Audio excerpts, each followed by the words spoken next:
Ghana be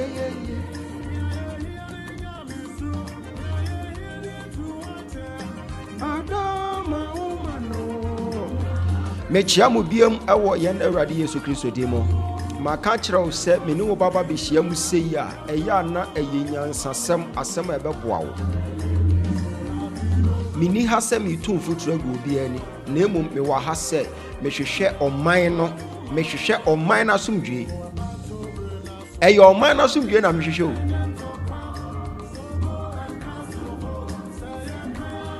ɛna me ne wo mienu yɛba ba bɛtwetwe nkɔmmɔ ɛnyɛ biribi ntra asomdwe nko a I am here for peace. I respond to the name Prophet KB Manuel K. You can call me Dr. Ogyaba for sure.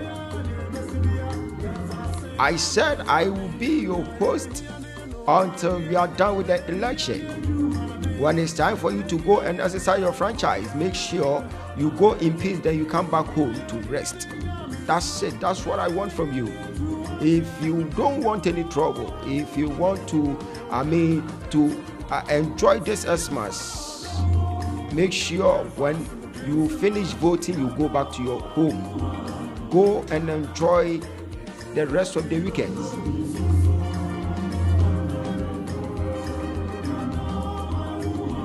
Nyame abasanya kese emo nipa bi a wo hwe me.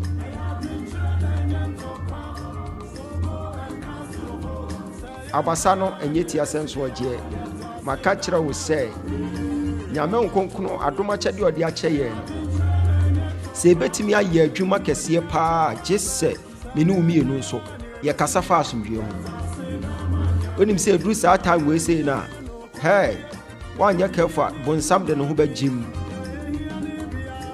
Unu ade minim no obetimi aye no ma bebre obeye na agye wonsam enu ti da bia etwa se ye de saa ejapade a Kristo di gya ye ne ye hyase ye spread man kofo nya bidi eno ne de ye wose me de masomdwe ene gyamo masomdwe ena me di gyamo ya somdwe na Kristo di gya ye no eno na me ka ho asem no adoma umanyo eya dinchira na nyantokwa wose se ye kan na de besi bia ne yemfa aseda manyame eye obi papa na akopa adwuma ma no nti se ye kan ya de besi bia no be ma nei Joe boy fa aseda manyame ekoye ohun tintintinti woni be ba hosu pay na ada fom o kopa adwuma ma obi papa o be ma na mo abusua hohu hia o abusua wo na wodi aduane si table so mebo a eti me sraw hwe ho so yie ma me why esa aburo nyai obetia nse oni mi ahwembi nakọ ukọ ballot box no ho ayebebu nem ma kan wasama ka maka cho sa afi we abato on me say onyansafo bie ni wa obewu je de e kasa wontie e kan di say po say osofo so asabe no keka aka no e ka mo nkwa na kama ba betram say e na we ne benya me pa acho mfa so bi amre me ametie me say ye nyina ekodi afa baako ye nyina ye sede mo ankasa mo pa mfa so dwemba nti ye dan a ebi mu beka ho asem na ebi nso aba be support asomdwe ye pa asomdwe wo manim ye mpe pasapasa ye ntokwasem bia da maka kire wo say afi we abato no wobusua hia ho e pa cho me ne from Dr. Ogyaba no me na omaimu ni nyinara aban no ema me abosobode se me na me ye Stacy a me wo me certificate nyina me kwa mbazi no na me de ko baby amefa bia me ko Zambia umba be hia mo airport me de kire o mo se me free Ghana na eba. I am bringing the name of Ghana on the map. So I am here for peace. I am a neutral person. I don't side with any party. I am not a politician. I am a transformation agent. I am the agent of peace. And so when I'm back here telling you what it needs to, what you are supposed to know, what you are supposed to do, yes, for the betterment of our country, you need to comply. Then you pretend as if you don't have any party at hand. Yes, just have it in mind that this time round it's not about party, it's about Ghana. And so if someone is sitting from afar, watching you from afar, trying to push you to the wall so that he may create something like chaos on the land, just be considerate to those people who are pregnant and the disabled. They are all involved. God bless our homeland Ghana and make our nation great and strong, both to defend forever the cause of our freedom and of our rights. Fill our heart with humility, make us cherish, fearless, and honesty, and help us to resist oppressors' rule. Hey, radio me cha, my kai was cool. Hey, my fema me don't call. Yeah, Obawe. I'm telling you, say, or back can it in a way, over stress and I do in another was ready. A rather funny currency every year. And I mean, no Baba can go Asomdwe who dear hear me can see a pa, may Baba can want some Siciano, a galamsey in San Seminar. When him said galamsey, as say, you know, war or my animal. But I can't answer now, young complaining about you. And when the children be said galamsey, I am some difference be brave. Ah, one more motion, your galamsey for the omnium say, you won't go phobia. Omo kotena nsuo no so na omo ye galamsey no omo na ese galamsey ni sisi omo na aya ma omo ho abatan omo kotena nsuo no so na omo hunu nsuo no omo hunu nsuo ni saa na akofa how be brave because ya na chemicals be brave so na omo de ye inti abasa na e pollute nsuo no. Water pollution from galamsey is causing chronic diseases, and Ghana could be a bedroom maybe I want to Ghana just a importance you because see a boho crown machine say a gin who says see a pet one shame to come bed and go for my couch is a program of me see a boho and I saw my son afi see a hostel and I saw my son. It is a ocean baby I wish me biara fashion with him say about 2 weeks in some any Asomdwe some of the brown a see a boho see a hostel. And see ya, me am here. Because without peace, I can never preach. So I need to preach about peace so that my country, there will be peace on the land. And when you focus himself or comfort to Krumo say or mine and one or no sort of movie. I 80 ensure akasia bit to say river pra. I insure kese biti say river pra sesia de adanity afe ankobra nso adanity oti river oti eno nso adanity ofe de adane coffee ofe adane coffee. I'm telling you, river ofe adane coffee and afe river brim eno so ani na brim because say galamsey no first no afe de omo de abetena nsuo no so. Then so obey or maya adwuma bi anim ebede na nkofofo mo kra nyina ko wura galamsey mu ti make us say na nka adwuma akese bi wo ma anim na obi anya bi ya hwan e na pekwa akwadwe galamsey ho eti mi busa me ho say oman no eti opanyi bi antimi nsore nka say ne galamsey ni nyina ya gedi ama wo man no na ya twia nkofo mo ye ne ka ni atro mo kon ba fa so mbe ye galamsey na wie na ensa asase ensese ye nuama bebre. Because you share natural resources now, you share galamsey no gold nso ka ho. Ghana nyame ado ye bauxite, wadom ye manganese, wadom ye diamond, wadom ye gold. Adana de akani na yan complaining na galamsey nko a de gold ma ye no, eno na ye complaining. Ni nyina ne say eya adesua kakra nso ka ho.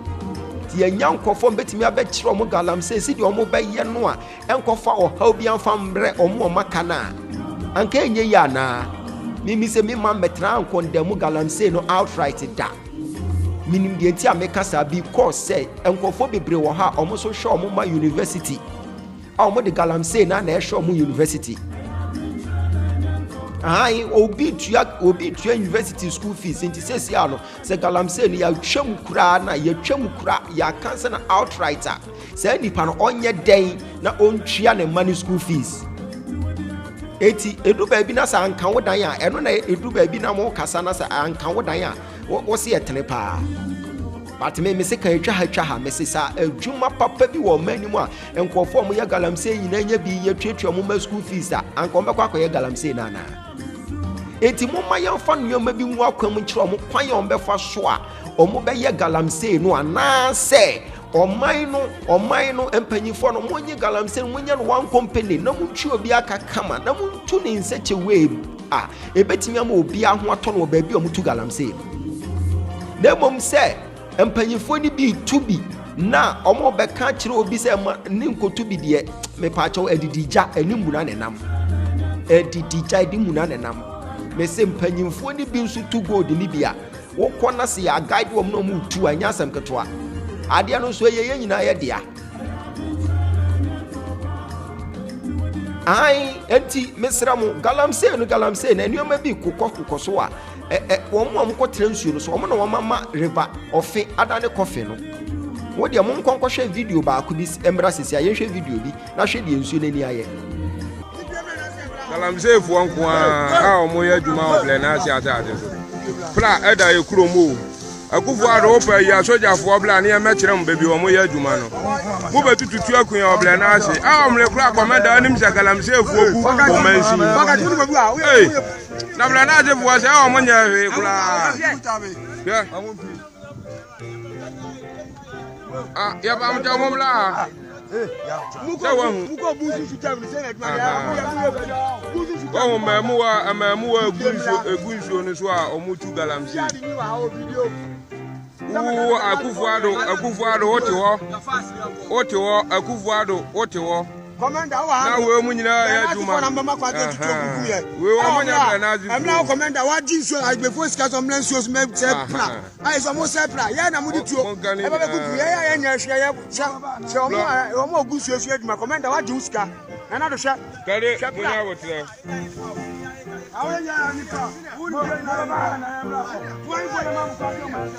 mo pa mo mla bla na ase ya ba ba kire ba bia o mo ya juma no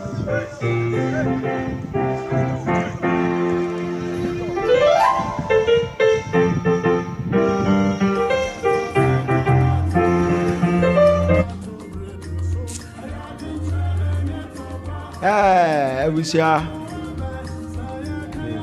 ayraho wo hunu ni se enkofo bi firi baabi na omo nso omaba betena nsuo na ankasa so na de ntia mitimi kan kase ne se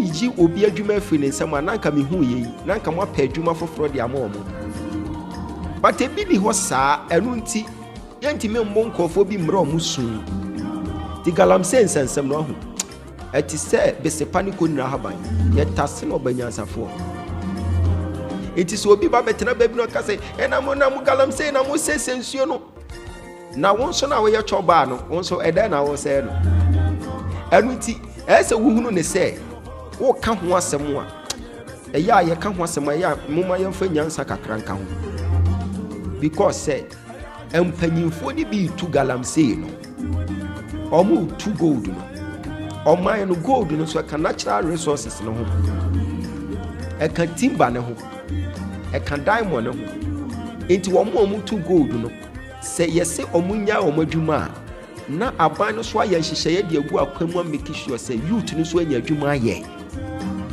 me sika twa ha o me mama betena ha se mama meki kamebo so asem bia enyame nam de aduane kosi omu table so iso oman ni mu se bibi sei na nkofo bi so ye na omo nsa ko oma no a na se mo se omunya ide a na ne mpanyimfo na mo nso mu tu bi no mo kra na mo woska dada na mo woska dada mo ehia mo enso still na mo da hutuo no eni edidi jade ani mu na nenam eti se mo se mo betu bi dia eni omo na omo hutu na mo se omunya mo mpa adwuma mo omunya yi mo mpa adwuma mo omunya winim die na no be ye din no woka ena munya mu se ye nsuo no wo be hwe no na chese na busuani bi ani ho a wo ye se adwuma ni bi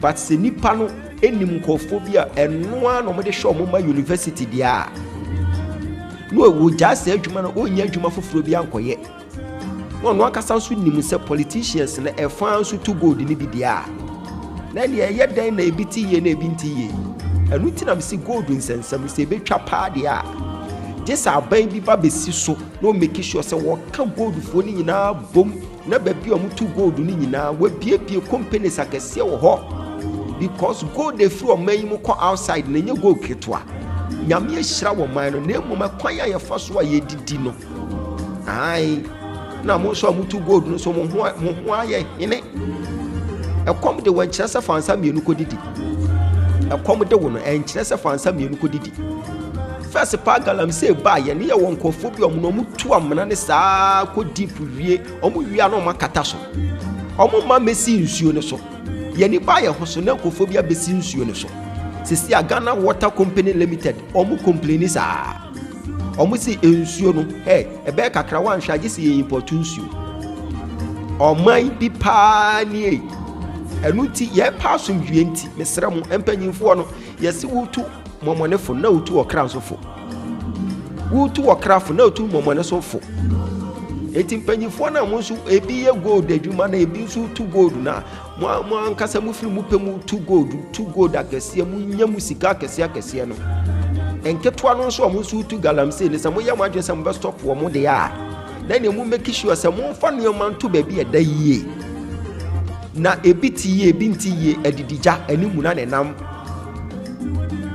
na nenam afi mo nso mutu galamsey no ya wo galamsey ni bi wo hwa ankofo bi atu so many years kromo fanko se nsuo na se nsuo yi so die ya nansey mo hyase amu yi eno so efiri he asesi amama nsuo ni nyina sei mama nsuo na sei mo ba be fa once na ho obufo se na adwuma ni o mani adwuma ni o mani mo be hu asem abre mo kuro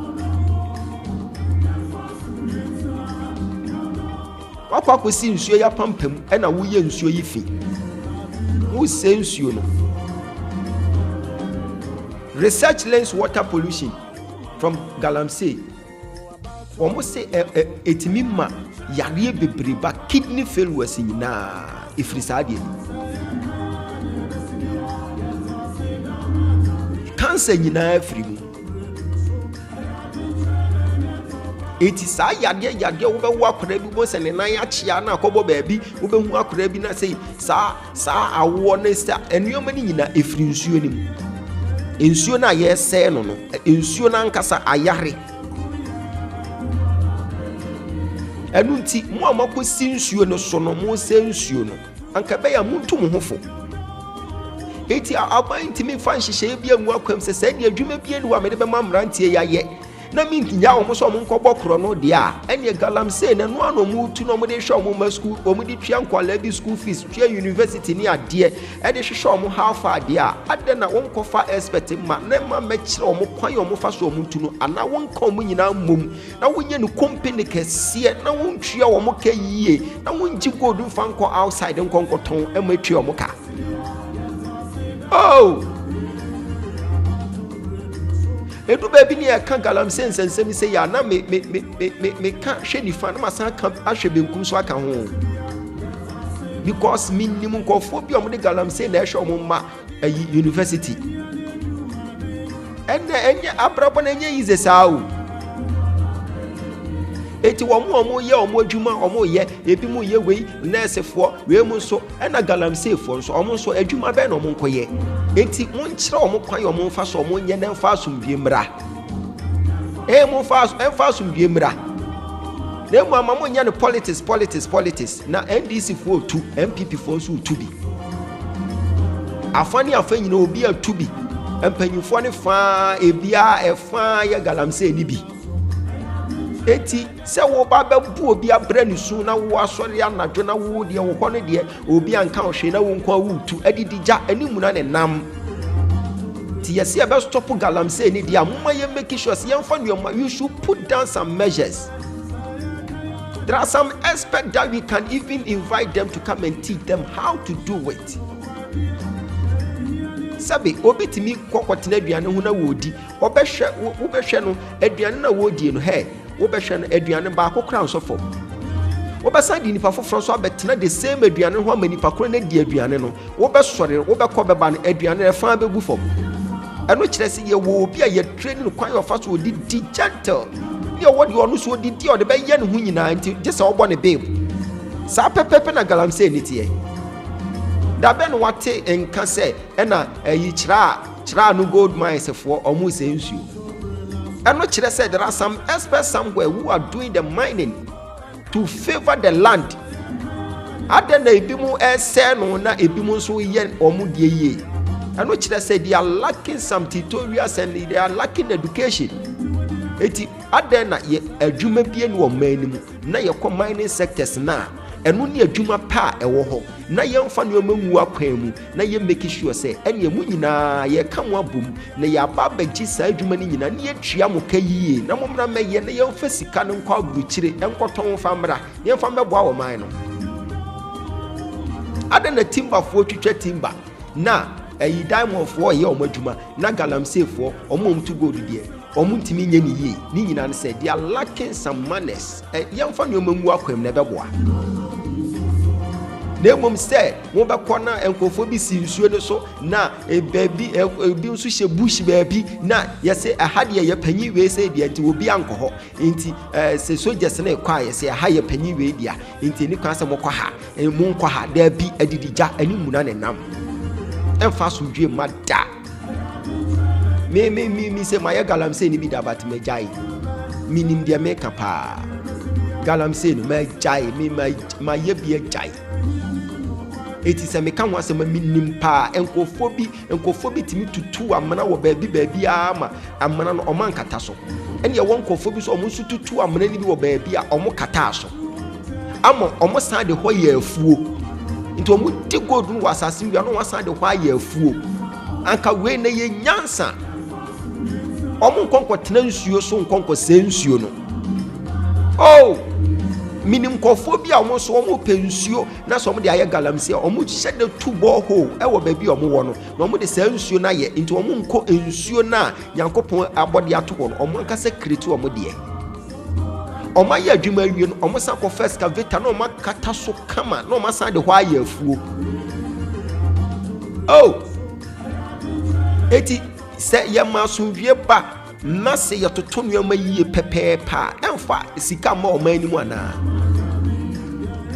na so omom ye galamsey nyina ya pamo mu nyina ne akunkum fa ne acheche fa gum na afei ya nkyero mu sidi omom fa so nye sa adwuma no na so omu nyina so baba be ka omu tifi omu nya adwuma ho a ene oman ye be ko ne sei ti asem a mi kai empanyifo fa nkwa dundun mu na mpanyifo na nkasa no ebi ya awe se mpanyifo ni bi to gold di galamsey ni die se mpanyifo ni bi enoa na ebia didi ho a ebi di anya sika se tami na o si e baba be yi galamsey na from animu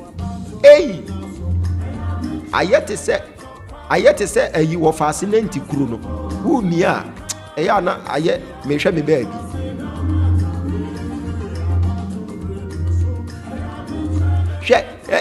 wo hwe adwuma ni o mani mu a na wo koto se ema pa sha mnem pa ye galamsey a wo kra wo rebe ho wo de yanko hwe video we mra sisi a hwe video we Toss my beloved country is free forever, but still we the suffer.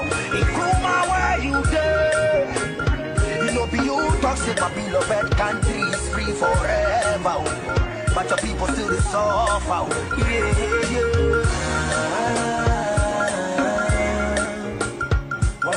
No be you. Toss my beloved country is free forever, but still we the suffer.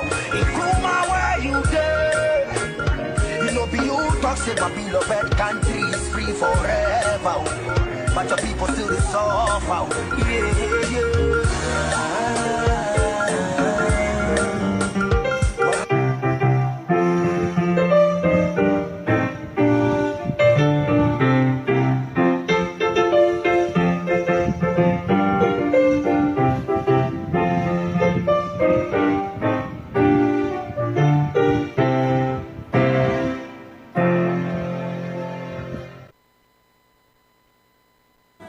yenuanom ma yi ene omo sha mena mu te se nkusie yo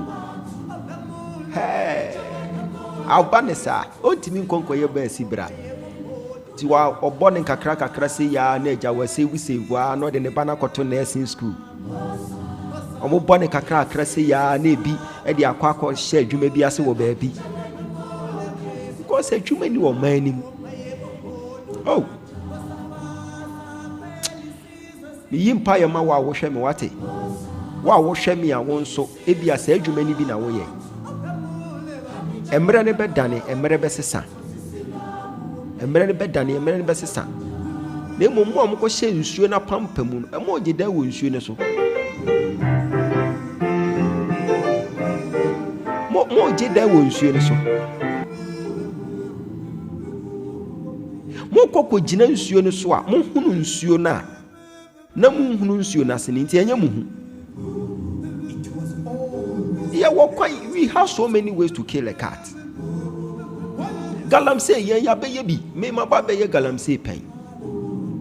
Ya de no ne yetimi kokkoji asase ne ye asase na sa asase wura ne de asase ne ma me wi na metu asase ne ka no na me de machine adwi baabi na ma bolod na gu hwa me wi na me ankasa ma pa me generator na ma se tu nsuo wo hwa mi tu nsuo wo hwa na me di nsuo no ma pompi nsuo no de ahoro no gold ne wo hwa mi ye adwuma ni wi na makata enetie ni nyina masa de excavator be level netie no so no ma free sa site ho na me di nipa na sa ase ama no afi mesa kohwe biem na mo de aye afuo ma ye galamsey ni bi pen inti minim de maker na say mo techniques na mo de abaidi asa sensuo no asensuo no kura wi the Sea Forestry Commission omo voice up e de aba say chese asay forest ne fa miminim ba bia me kokoye galamsey kura me ye wie ye no e kire ya ye san ko check ye no omo say duadua nua wo ho adua koko asama mi kan ache pa but nan say die ase yase bibi di tuto se pupo se den ase mudi popo ye too much oh ye ni mu se eno ne adwuma wo ya wo di tua wo ma school fees die na so kwan ya mo fa so amo ye no na emwa okọ mining sector ni bi nso a abrofo ni bi ababa bagi abeye company akese kyera no den say but wona wuti kurom ho no eye handle pass obenya adwuma ye wo ho eno na kofa sansensem we nyina ade aba na nipa no ono ti kurom ho no ono kura wenya adwuma ni benye na wo ho na afiri ba bi ba na benya adwuma ye ana ensensem se hunyae oh my Ghana ekua donko Ghana oh minim say erade be ma na homeless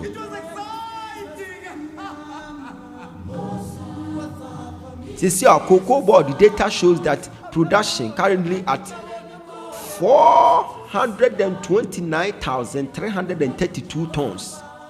This year, a bit down.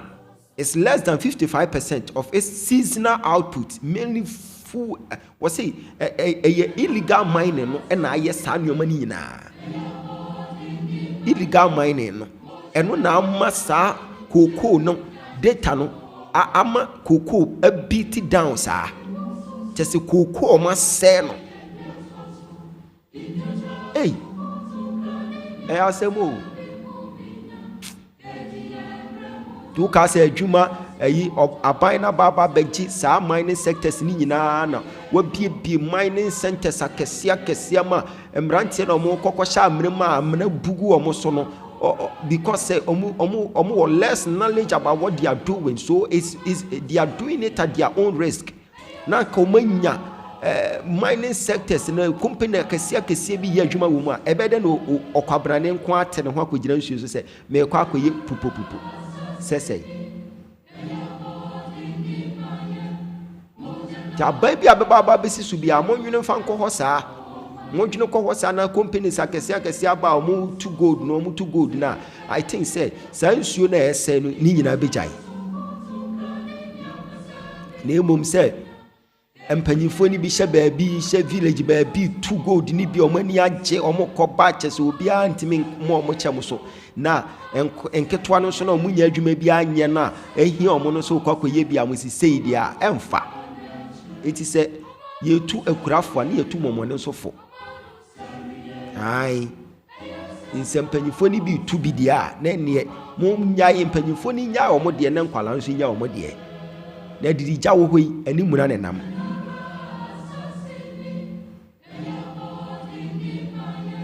galamsey na ye kan ho asem no wo ho edu ba bi a aye no nkosi ananta twene ubo anim enye ye ubo akire so enye ye because okobo anim bebre pe na nipa na wono so ye na dwuma a wono ndi tua ne ma school fees wodi tua university wodi hwe university fo na wodi sorte ne ho abra wo jase adwuma onya adwuma foforo bi anko ye je kro no saafo no se wo bo anim ni bebre pe na omo so omu di ya wo mu because say oman no natural resources no gold ka ho eno omo so nim se mpanyifo ni bi nso tubi mpanyifo ni bi tubi yankasa ye ya we se mpanyifo ni ebi tubi enti edidija ani muna ne nam na so ye ka gold no omo di akosi nsuo ne so no omo di sensuo na ama sisi an ensuo no di problem kese ebre wo man no ya kokohwe ayi mehwe video bi ana galamsey nsuo ya ho na omo ka ho asem o hwa wo bo say ebe look funny but wo hwa ko akire if you are analytical thinker na wo dwene ho ko akire pa you get to know say they are saying the truth nothing but the truth yen hwe video bi mra sesi a te say the omo ya advert Ghana nsuo galamsey nsuo yen hwe mra me be ka asem ya kire wo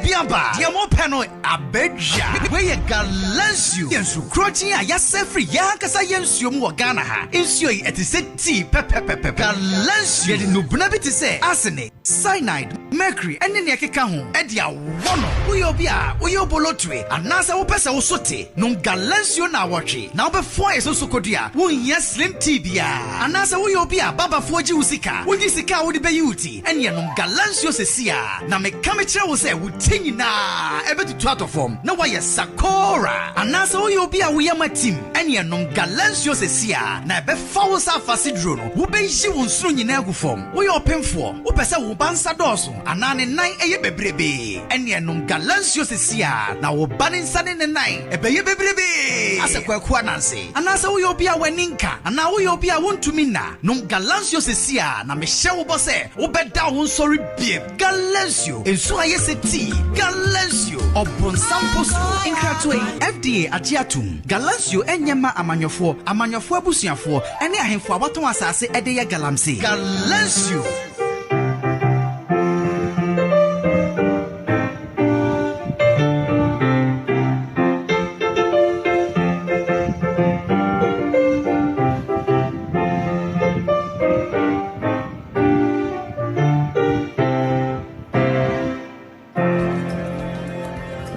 Abushia enka galamsey asem biem asem a meka kire wo nyina ne sei empanyifo no mo su tu galamsey ni bi no omunyai so omunyai dia na ne omo nkire nkwala na kwan omo fa so omo tu no na nko se nsuo omo nso omo te galamsey omo te nsuo na pampam no nsuo ne se menka nkire omo sei omo akonya wo ho enya kwan ye fa so ayetu galamsey no eno mo ye no enya kwan ye fa so ayetu galamsey kra no mo ye no so akosi nsuo no so na wo hunu nsuo no nsuo no mu pe ena galamsey no na gold no wana da bi e wa asase ni mu ye wo kwan ye fa so ayetu gold na nkosi nsuo me makacho se me matu gold ni bida matu gold ni bida omo munim de omo ni ye ntu anse nsuo na wei na modi abetwam na eba da ben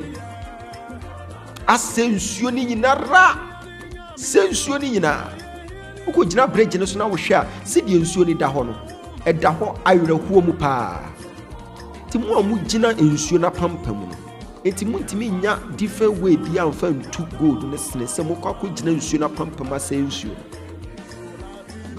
ene mo amonso amokokotu asase no so mutu wianti obi ankasa nkyerɛ mo mmɔ mo kyɛm so nkyerɛ mo sɛ ene mo nkata so no mo nsanfa ho nyafu enti oman Ghana mu kwa na etu galamsey ana dabi amama bebre so wo gold ni bi wo masase so mutu but yente ho asem sei da ada na yenko aye de ne de esensu eno kire se enkofo bi hyeda ya abro eyo omadwene se ene yense no kra na mo bia but yemfa saa de we ntra wo man abusua maka cha mu se me baba betena ha me se kan twa ha said ye be ye de asomdwe bebanti mo amo ye galamsey na mo di sensuo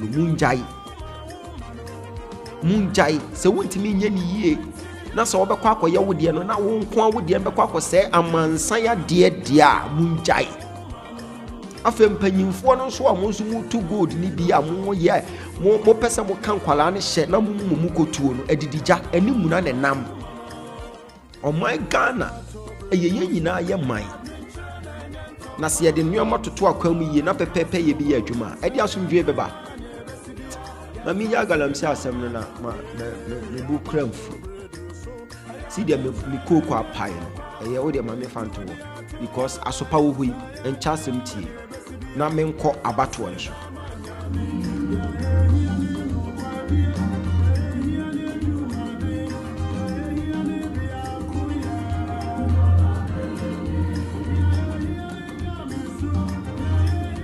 Nancy ya na America for to omaba omoto abani wie ya anti he ya anti ha ya anti eyezu ya anti eyeza ya anti ye ya anti ye ya anti eshi ya anti we ya anti abe pa ya anti ye robi di moto ye obehu ase isa konkurai no de akowura obi storm okum ni patent yankwa ye to aba obeka se fa di wheat of it. Hey, she America for me say omo kwa akoto aba no omo march straight no omo call me fan say Flagstaff House a omo de no omo kwa no omo tena omo nsa share White House no so e no omo bompaye wo de hwe video no omo bompaye tena omo nsa share White House no so e na omo bompaye kama hey and I'm say wura de bibi ni ye po bibi ni ye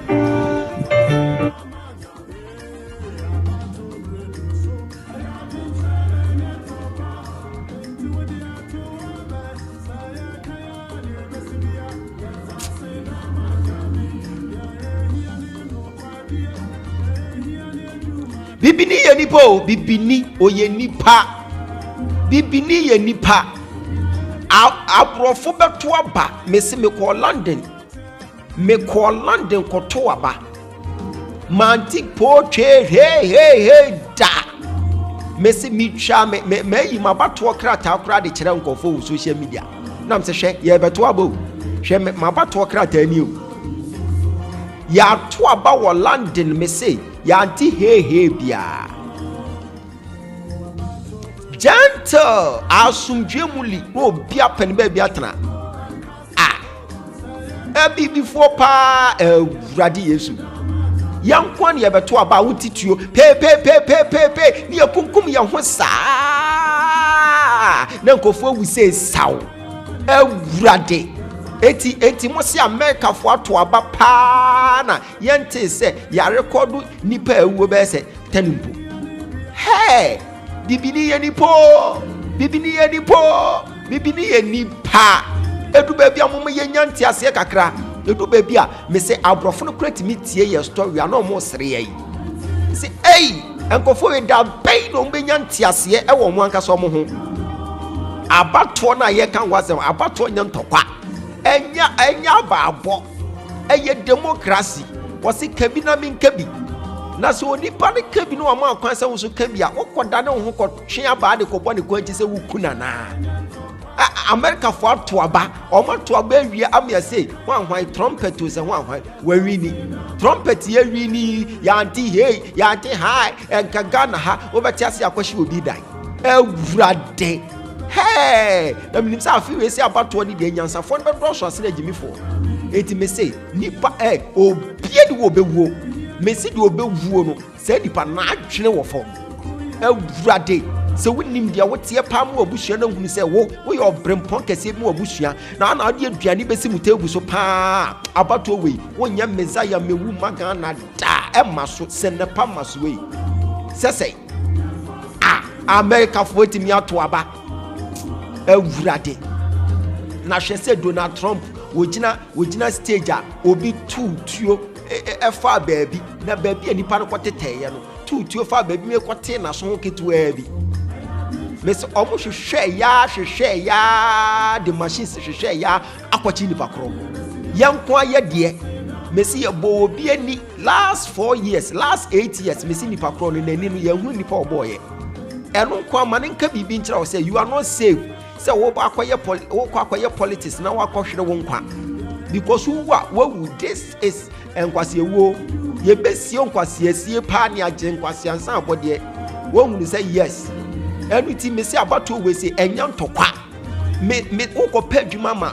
obi papa she America for na atra omo sa hwe White House so bompaye omo bompaye ama White House no hey urade eti mo pa che say me next word me mra meye broni ana I'm proud to be an African. I am proud to be a Ghanaian.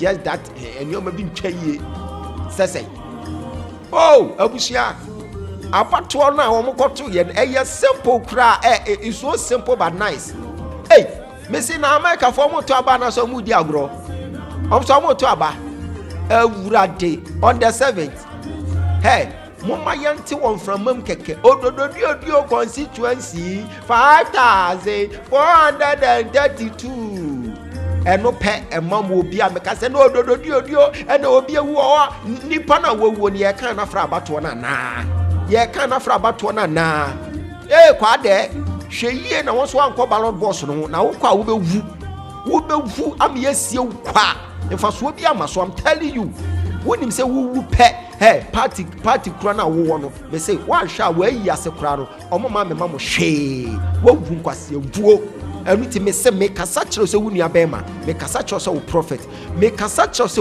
wan kasa wo de hye kronkron me te wo manga nam I am your Stacy me kasa amomfa me say abato we hweye no wan hwere won kwa e Asomdwe nsam kwa ne ye hwehwe afiri o manim hey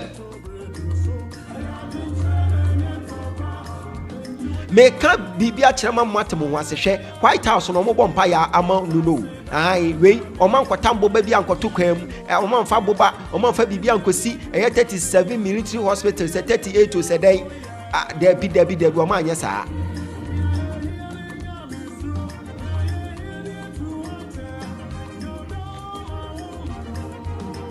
o ma to aba na wie ya anti kocha ya anti se oba ni didi be ma na tem yanti bi da yanti se Trump akotena radio station we kire se na oba ni yi lesbian na oba no so akoka kire Trump se onu so ye gay yenko aye mayimu mo kokotena FM station ya mo kanya sasem kakra na mo de ntokwa beba obi ya politics ne private matter emfa wo ho obi ya politics so obey kwa akoye hwan so wote say me pa chaw eno nka politics ne ho na busua mu nsem efa ho bɛyi yante da sɛ oba na kɔtena baabi ka Trump ho asɛm da sɛ trumpet wu sɛ wanwan ɛne yante sɛ trumpet yi so ɔkɔka sɛ den your friend say Kamara wo sɛ me deɛ mɛka Kamara ana Kamala yante da sɛ ɔbaa yi wɔka papa yi ho asɛm bɔne bia wɔ baabia ɔkɔgyina no akyerɛ na adwene they were using political wisdom yankwa ye die hatred quick cancer hunu ye go obi papa hu fi kwa because of politics hey eti da ben pa ne ni beti o man Ghana hey America for na to aba enu ti na wo ba wo kwa akopɛ visa ya no mpɛ so mo hwɛ wunyansa sa no mama visa o se bra interview go do am say we are sorry no man check paper no for the amount because some of you say what they want to see now any work from no what you do hope you are going to create chaos on their land. So they want to see your intelligence level. Also, I'm to baby and talk about yes, that is what we call democracy. And with democracy, na year juma ba. Many a Jamaica, hey, a free now, your friend Donald Trump. I'm telling you, just say, who's Asomdwe kwa? I'm to baby, yanti pay, yanti car, yanti, and na bunkruku yo, and a bunkruku folkwo, and a then, and a way. Oh, there be hey, bibi ni we nipa. Say. America for chram or much chram the Alcopa, Alcopa chram some young class of crowd. Hey, go for any antenna day. I want to about simple but nice. Now, me say, now more politicians no come with you on what you call Contopan. I know almost some more now because some no more cocoa you meeting no talk about when them come you almost have a baby show many. What you share there? Me share video bi. Young one young share video bi na sisi ya. O basira wu. Nipa no ne ko no asane na kwotena restaurant no mu didi o mu twabi o man sori akọ mba bi. Wei na ko du o machi akọ konta kwa o de aba akọ bo wua. Nyanse nim. I'm telling you what you know from. Aha, what dey yentie.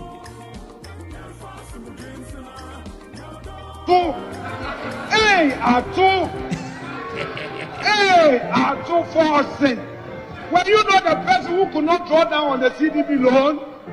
A few moments later. After our Thursday episode, after the Thursday banter, which is titled he's now 45. When I turned 45 in May, this is a snowball. So I'm giving him a treat. Okay?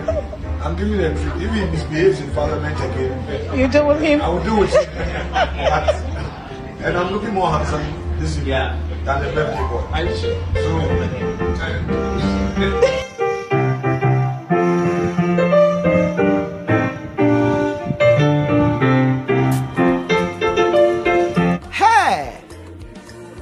Go for na no mo ko oh ato yani ba ye ho so no na mo say didi me makato say me say me pass a politician pa betimi di sika a pushi me na makoka setia menua sene pa maso hwe omani ji agea na omote wo obi omo kontokwa no omani agea ma omasa kwatra ba bi di nkomo I know say we could do a much now confa babo wia. Why you mistake? Say. No maso mamu. A here for pano who say, ya papa mahama ko jira baby ka chance so that na we ye NDC ni afa ba ko bo MPP. Omo na te wono, omo twa omo fufuo. Omo twa fufuo ne nwa. Fufuo ne nwa. No more train odinka no watermelon juice me boa a de be wan na say watermelon de see the cent na je aye watermelon omo na akotena restaurant papa bi na wa akodi gobe aso na de abako bo onyanko no su kodi gobe mu mienu nyina mo bre nkofo na omo ko a munim so omo ko ntokwa no omo na asan hie mu a omo fo omo abrabo omo dwendwene omo ho. This is what we call democracy. I saw the video, I was laughing like a killer. Mr. ya ko share fridge me say pie and I'm the way na se wa sori na wo di mirika tente no nyonko kokon ntokwa nyansanim. I'm telling you nyansanim nyansam ni mutirim ba ko kra se okodi party colors echi kodi party nsensem echi e dia ba ko bowu nua wo ye Ghana ni wa adwene ketwa se ma watch. I'm telling you the gospel truth. Nyansa ba ko kra ni mutirim so okodi party ati no akwa bowu nua kuno. Hey, it's serious. On the 7th, don't go and do it anyhow. na yenyanti ye say ye koto aba ni wi a omo ta ye dede pa omo so na koto aba ne say no research chere say 54,000 ballot sheets were destroyed last 8 years. 54,000 ballot sheets and they say ne kwa e kwa penam say e yankofo na omudi wi tofia no mudi nsembunu me pacho e dani dru a me pacho go and exercise your franchise. Then you go and sit yourself down. Masa go and sit down. Oto aba wi akona ko tena se na obusuanfo hiaw. Hey! Bibini ye ni pa. Enko ballot box ne ho. Wo kodu won so a wo koto aba na enfo bi ho yi enka se na wo na wa anye we no akwa tim ne moma so wo ko tim ne moma so na afa ko si box na ya kire wo mu a wa say wo sheet no to kwa koto aba na mesre wo nya abotre because wa aba no eno na ekoka wa asama ma wo so wo pe NDC a wo kwa kotoma no wo pe MPP a wo kwa kotoma no wo pe chada wo kwa kotoma no wo pe maame akua don kwa wo kwa kotoma no hey ono kura so oni wo but na be die kire wo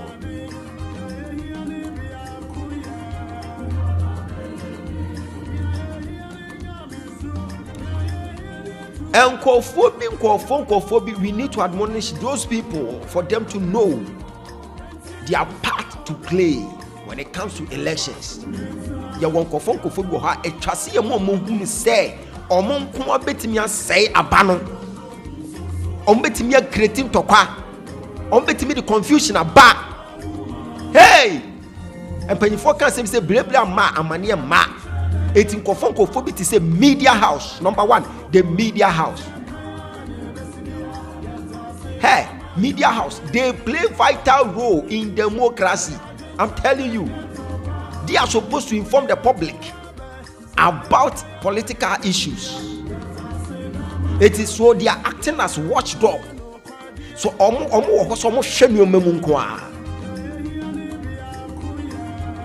when they are watching you as a watchdog, they always watch against any power abuse. When people are trying to abuse power,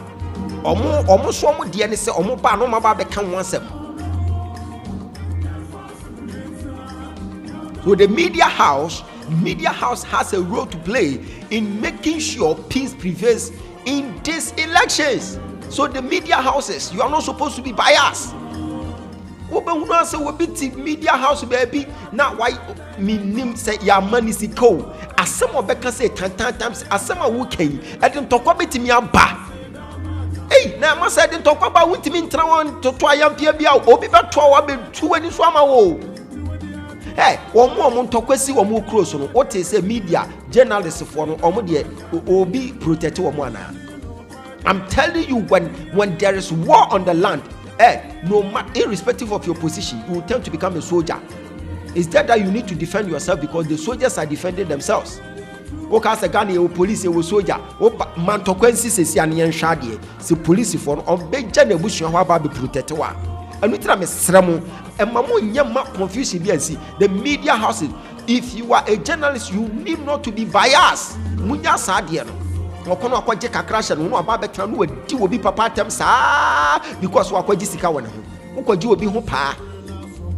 There was a time I was watching one of the journalists and akwati wo see the work kasa no odi atem na wo hwe na fono pa aso obubu ntesuo ton na am say ntokwa wo kwa kofa dia bai sesi antokwa bia ba sesi ahwe wo fu audisi wo mlika be na betimi atu eti ye council bien some say oman no we are having peaceful people on the land. The whole Ghana is a peaceful country. Oko country bia now country bia African country you see a peaceful power, they will mention Ghana. But if you are a media personnel and you don't take very good care of yourself, you don't carry yourself well, and you become so biased, I'm telling you, you can create chaos on the land. And to consciously say pay a better issue diaba.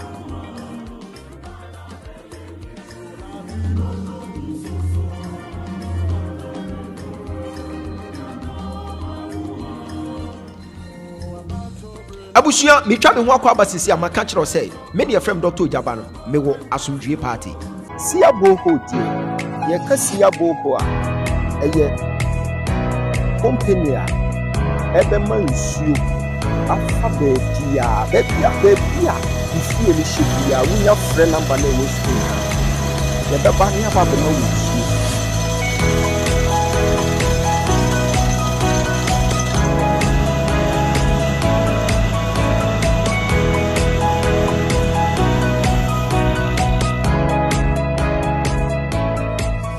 sɛ machine we say ɛno ne machine a the whole Ghana ɛyɛ baako pɛ ɛna awura wɔ man mu ɛno nti baabi a wofie ne hyɛ pii a ɔmo sɛ ɔmo ntumi nya nsuo machine we bɛtumi afi nsuo ama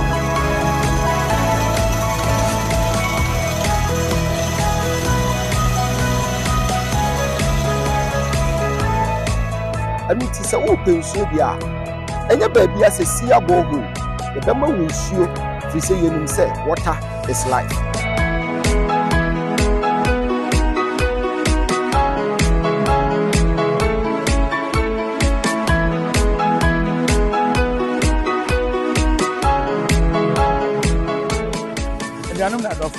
Baby, I can't transformation house. And your transformation say you transform in the park of baby. I can then boom to so see a boreholes adding swab bremo. In swab over between machine need to look up 350 meters deep into the obedience in the sea boreholes. So whatever sea borehole is, water flows. So we should show you chief fine. Now who Dr. Ogyaba the telephone number 0244 166 797 020-816-4125. One village, one borehole machine. Now me can't want some. The answer I'm quite sure ever. The first one now Baba be due. And now what present engineer was year machine what you mean I was say the whole Ghana yeah machine and only the best and only first a year or my year at the Ghana has seen. Inti yɛyɛ deɛ no betimi atunso baabi a onipa bia obefa number na wo bɛfrɛ bia yɛbɛba baabi a wo fie ne hyɛ bia betunso because we no ɔsɛ machine we no first time ever ebi ni Ghana ha saa machine we no tunso ne yɛyɛ deɛ no bi ni ha inti baabi a bɛfrɛ yi bia ne baba no nso nyame onhyɛ wo bia.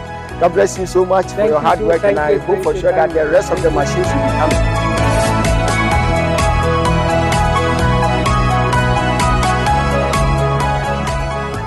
Borehole. Where is it the same you? First year borehole is water flows.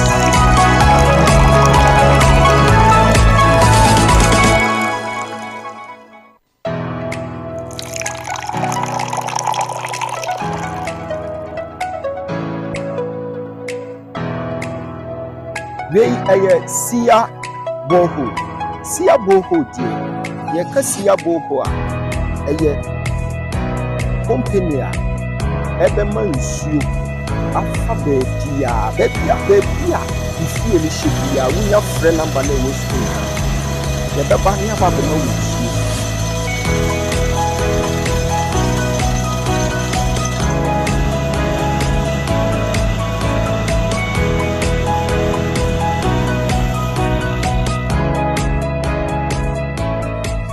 fi sɛ machine we say ɛno ne machine a the whole Ghana ɛyɛ baako pɛ ɛna awura wɔ man mu ɛno nti baabi a wo fie ne hyɛ pii a ɔmo sɛ ɔmo ntumi nya nsuo machine we bɛtumi afi nsuo ama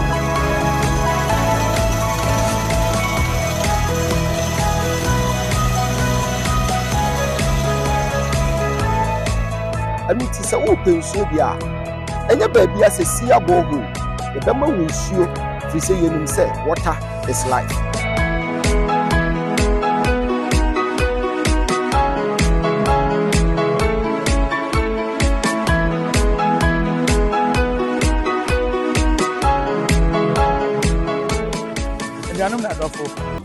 Abatuo Brenna song. Missy program we say, Omo so yasne a Sia borehole. And na afe Sia hostels. Aya drink chana yam tokwa. Go and cast your words. Ye kanya ye besia ye fast. Ye kanya ye besia fast da menyame. Made your baba besi should be your president. And I go for Wisa and a prophet now when a berrini, not the oberini, no make a wa, me pacho. A bema economy now is stable. ɛde aduane bɛsi wo table so anaa me say ɛyɛ a momma yɛhwehwɛ asomdwie kane because the president bi bɛsi so na asomdwie ɛni wɔ man anim a mpakyɛw wo kora no w'ani ngye na ni kasɛm a ɛwɔ mu ne sɛ saafoɔ no nyinaa so presidentfoɔ no nyinaa ɔmo abusuafoɔ fa ani Ghana hɔ ɔmo ma na ɛkokɔ Wisconsin ne den wɔ Wales hɔ no ɔmo ma na ɛyɛ law wɔ hɔ no eti paapi a ɔba ɛma ne nkɔdi nsɛmu no na naso bɛyɛ hye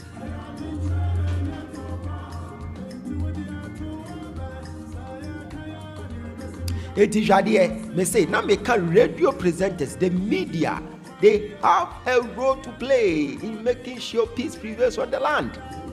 Yes, TV and radio presenters should avoid being biased. They should be factual with their opinions. It's very important. When you say assemble akopena obi kokan wo man ya ntokwasisi wasui radio station baako nipa baako asem etimi kofa etuo ene bomb e de se omukro no bepim sesei ene omoda hodi hia etimi say radio presenters omo yankofo bi anansei a police for no so ombem omani akomo ho papa ena media guys ena bloggers nansei ya we say ya papa salifo am akone bayi case na omo say omo de akwala na ko baabi na obi asori aba baye fake news bi de aba beto ho a na bloggers ni bi akwa peke na Ghana police ehon de mo ya ade o ekwa pe no mo boss afo no wanted afi omo sha ase no mo pachew enu so fi he teacher se mo de oni pate no ho ase a won pe o munim say wo man ni mu say wa wo bekwa kofa fake news bia no aba be publish no so you are the same as the person who publish who instituted the same thing wo nipa na wo yes ade no ankasa no wo ni nyina mo crime no one me so no offense na one nipa no no create sa ade no punishment ye de be ma sa nipa no the same thing so ye de be ma won so a wo kofa ye na baba be share ye na be share some information say go viral no so you be punished. It's an offense. Begin to read the constitutions of Ghana. Begin to read the law, so that you don't involve yourself in trouble. Eti mu media for na mo so asebia na mfe mo ba be dem mo ko dem bini ho ninim kura asasem ko akosi say yo yenu ya baba akokọ tam obi asem na oba e na say oba be kan say the ope bia e wape na Ghana police say hey come on we are inviting you brabe kire yan afi na wo pachew ntimi srem obi a media houses no asem ba akopa wo be kan e betimi akọ create hatred a wo nkofo bi mu all of a sudden sister ne fire no publish ye no na afi e di hatred bi aba abusuafo no ma hwere wo mo ma no aba wo mumu na gas no mu ye na dofo omu nyina hyase develop hatred bi wo mumu e betimi create ntokwa pa now BBC na say emra ne say ye say na obi nso aba out aba be ka say baabi kura na ye de ne koye kura ye se woni ho ebetimi create ntokwa serious pa aba beto abusuan ntem te me sremu bloggers no me pa chaw se wanye nhwehwemu yie pa if you don't have facts and evidence please don't talk about an issue else you involve yourself in trouble. It's an offense. So TV presenters or whatever TV presenters, they should avoid being biased. Titru abato we say do better as a presenter we akwaji sika kakra no na wo be kwakoso de tia ba ko no wadi ba ko atemwa no aka nsem anim sa yesi ni nyina a offense. I was speaking to one of my lawyers and my lawyer was like Ghana unya sama be ka se mra nya adwuma unya sama ko na bo se mra ya adwuma pa tini sramo presenters for na mo akwakoje kakra no munya ada pa atwa na mbetimi de ntokwa aba. So spreading misinformation stirs up hatred among parties. So you should avoid that. You need to be matured. If you're a blogger, you need to mature. You need to be matured. You need to carry yourself well so that you don't involve yourself in trouble. It's very important. It's very necessary. So especially those people who are blogging from the other end, especially those people who are in abroad, don't you know that you are having family members on the land? Sometimes I used to ask myself that, are you that serious? You are at a different place, you are speaking from afar, you are blogging from afar, and you are throwing stones here, forgetting so soon that you are having family members on the land. You are having family members, so once a while you need to think twice. Think about your family members on the land. Hey, I was here. You may be you. And Tokwa, me person Tokwa Bako Krabisi or many. Because me call African countries be on Tokwa is one many anje. And then Busa will say, hey, said to ya and Kebaya DA. I was here. Hey, Tokwesia, Kawo is real queen now. I'm not cap, Kawaswa Gari, what you have for you? Kenyan is a Wajina guarantee, so I didn't know. Ojuani. There, when the catcher says, Tokwesia, Obi Bed or restaurant. The Kenya Sasimsi among fat. Tokwesia, Wintimin Juma. Tokwesia, saloon for Munya Juma. And Tokwesia, Obiti, now sister, and then I was a Michigan news. Tokwesia, who position is one other question. Now, and Tokwesia, we tina Kakoboko Rono, one Akobachano, and ye can't be say, I'm on chance and I'm on share message way. Nantokwa wow my back will say, on my own Matitia so much your mount coming PM, and maybe it is Somalia. I'm telling you, says Oko show more bromo ya. Ube swamo, me my African countries need nurse in Tokwa dear. So a man passing Tokwa bebem. Hey, me pem because me the many of them be. Omo ye to chom monsa, omo ye to chom night. A fire disabled damn. You and for a moment you need D. Oh, misunderstanding will make a great man stand under sun. So it's very serious. When I'm talking like this, I know I am talking out of experiential knowledge. So you need to take it from me. If you are a presenter, don't be biased. Moi, shamo ho bone. About to we baba bedu obi se mi ko aso. Wa fa no akwaji ska kakra. Wa san fa no akwaji ska kakra. Ye she de triangle for kase kona ko disa politician we atem. Di na tem mame. Wo sori anopa. Wo program na be se ko kroko se den ko di obi atem mame. Na wo so wa sori se ko di obi atem. Nyansa nim. Because obetimi a creating tokwa wonko akakra wokoko di ye no wakofa o sign o ye ne kese de ama o man no Ghana ye me ne wo man ti mom ye nwuna somdwe ho kane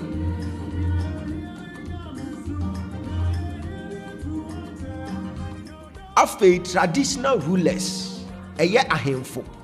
All traditional rulers, the chiefs, they should avoid politics, but they should rather focus on maintaining peace during and after the election. It's very important. Or you know what the politics here then? Or you know we neutral. Or you know what the politics here then? Or you know we neutral. Eti or man constitution plan ebra etiasa wo hene okwakoye politics. Na party we say aba so mba be campaign we say ha we dey me party no mo kwan no ma ye campaign wo ha another party so ba so mba ye campaign na wapam wo mo wo de ntokwa na eba ohene wonye politics wo ye ohene na wo ye politics adwene hu tutu na mpa chaw wan hwa ntokwa asia obi anim se wo ye nkobia hene ana wo ye ntesu hene ana se wo ye benkum hene nifa hene amotomi hene me pa chaw wan hwa wa hene no enkodu ba bia se ntokwa asia position ye mfanya hwe wonim se ntokwa asia emransem du no kuranya adwuma emransem du osi di waja no wonani no ama wonkwa na aware eni ewu emokoro no ntokwa asia sa emransem du no enya adwuma na Nyankopon emransem du kura no ntokwa asia enya adwuma na oman ne emransem wana obehu sa agen hwe me se ntokwa asia nka obehu dampa de mrika obetu wan hwe ntokwa asia awurade ntokwa asia General mosquito mrika obetu no. I'm telling you, anuti entokwa die eni kwase entertain wo man mu da Ghana e ya sudwe man enti mo obi ama 1 cedi 2 cedis bi ko creating tokwa ye anya ready si abeko mimi tuwe mitituo nka pay na toilet akame anuti emamo so sa de no so wo fa bi no ye politician no kwatena radio ensem hunu no keka na hunu se nsam a okeka yi wode ntokwa beba maami yi obafie a kyene tena ho ye nkwan mane nom onum no ka kyerɛ sɛ wo num nyansa ka kyerɛ sɛ wo num nyansa enti ye ya fa nyansa fa kokasa wo radio station na ade ntokwa beba enya ntokwa na esi wo ba bia omoche president bi twa niti ntokwa enya na Ghana kura na ede ne yewo infrastructure say yewo kakra bi ntokwa si a wo ba be bubu na da ben hwan na esa ba be tema moto we na ma hwan na esa ba be national theater bi that de yewo kura na paint kura nkan mo de ma mo ntwene mo ho amwa politics na ye be ko and a revolution there is a revolution coming me hwe bi o social media me sere sam se hwe be ma beti as a hanger. There is a revolution coming. There is a revolution. We the youth, we will stand. We will fight. One why? Hey, one why? Me patch me nkan. No youth will follow up. I'm telling you. Now when talk crazy, you can send the youth to live your life. Na talk about basi. There is a revolution coming. Hey, now what would you that? Who won't you that? It's a young social media math no. Hey. Mon konko busa Somalia fo wo hye obi o ye Somalia ni abusa ne se entokwa eya na se enye eti mesramo mo amoye ahemfo mo nya politics mo betimi akukiriti ntokwa aba mo you need to ensure peace afei religious leaders are so for edifo mo di asem beba asofo edifo mo di asem beba die nyame nkan ye emamo nka se nyame aka kire wa fine ba se nyame nkan na se wo koka asem bi e beka wa ati asofo asase so ye bebu hu akonta se nyame nkan na wo kwa koka ekokiriti ntokwa aba edifo honhom hye edifo ase enti se nyankopon di asem bi mawo eya afanyansa ka honaka no wanko create ntokwa na mesim ntokwa sia obie ne wo bekwa asore ntokwa sia hwan na kwa asore kwasi ada na wo drama no wo drama wate afa wira mu de obo keyboard no ntokwa si pa wo se be ko hwe me drama ma na be bo drums wa so de wan e ka kire na we have to bomb hwan na aka so mo to bomb baba beto baabi a omo cheke say ha say na Assemblies of God aso da si say na omo to bomb ni abusa bomb na mo to mpacho fa baabi Ogyaba aso da si masa asofo mo nye careful o obi anka bi anhyem se Somalia fo be kontokwa amana basa ye kasa amuntie wai ya do bia anuti asofo mo kasa mo kasa nye deda enchini wom enko kasa ye so wakwaje kakran so a mayehunu enkasa ye sikani bre wani beba ho so no na wako create ntokwa na akofo yonne e dia ba asase so after the chatwo you need to avoid wearing party colors on election day and share party atare nkoto aba eno so de ntokwa ba okwa akoto aba enti tie and die wo wentimi anhye bi entoma atare wo wentimi anhye bi wentimi anhye t-shirt mpo wakọ share party colors wo de koto aba eden ne kan eden ne how abato na akoto share party colors no ema wo vote no nkoye 2 still na 1 enti nyansa nim so be share party colors na de akoto aba I don't need a position to help my country. Didn't say ya kwako commission borehole. Edi manfe Methodist girls. I masanso akotubi ewo eye mansu mem. Ebi oha ebe commission dia kan de main commission nkurase na main ko commission mituma wiepe na ma move on. I have promised my people that every village will get one borehole. And we have started. Ya commission be manfe senior high ya commission borehole nice borehole dia momo edura no pano mu sensuo na mi hira doso I am happy to serve my country.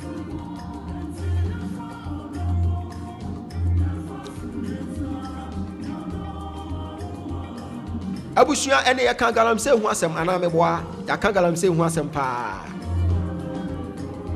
ya chese galamsey no ye wonkofo bi omo ye omo de ni yie nti ankofa nsuo se ye bi anfa amba nti nkofo nkosua mfiri ho afi sempanyifo so omo brade ana ne mpanyifo no so nya atu because jai sa ye enya sa amana anya ja menka so nya menka edidi jawo koi animuna ne nam enti mempa ebo ne se anka ombenya adwuma kese wo baabi a saa galamsey fo yi wei na omu nyina kan bom na omu akọ adwuma osore wokọ adwuma na bosome onya kakra hye de botomu a mepacho krom be yoda eno ani botom minyi ni se obi be akọ sha amena bi ase akọ hye nsuo bi mu akoto nsuo makowu oh my Ghana ame kroma Ghana da bay ye kan galamsey no ho asempa ye kan wie ye ne yababa bedru elections America for to aba omo to aba wie ya dede o de yo ya ntese taxi drivers ye dede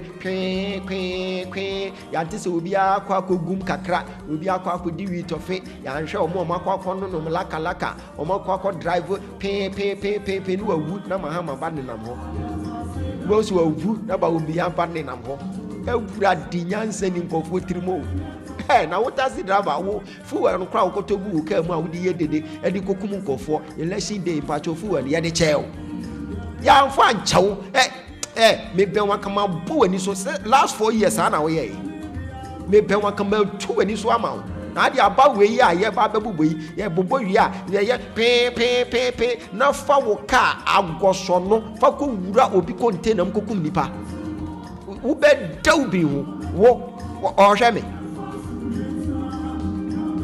inti ya kan say abato na America for to ye no yenso the same thing yenso ye baba beto ewo on the 7th no yanti dede bia eye asomdwe muli na obi akopele ba bia tana bibini so ye nipa afi de moma ye hunu nyansa kakra enya ntokwasem eye democracy okoto abawie a eno ano kofie koda enkonkota ballot box ya anti da se Trump asoma se obi nkota ballot box ya anti da so obe ya soma ya anti atemdidie bia yete ya se yese ye bobo aba no ya hwenefe sesei on the 7th wo de ko passem ma wo ho ko passem wo busua se wo behwe obi obenya asem on the 7th wo behwe no oni busua ni bia won kana hanzo wachi na wiere kofa wo fa mi ni wo fa bia men kon me nam o ye ni troublesome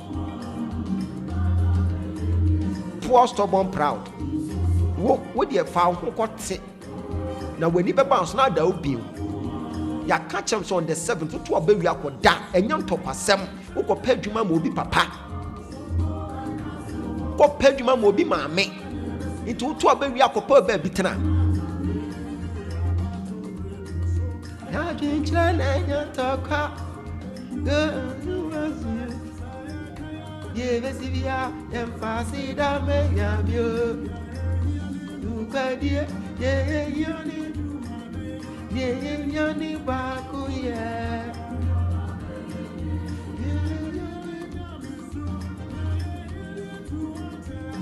adama umayo jefa olotina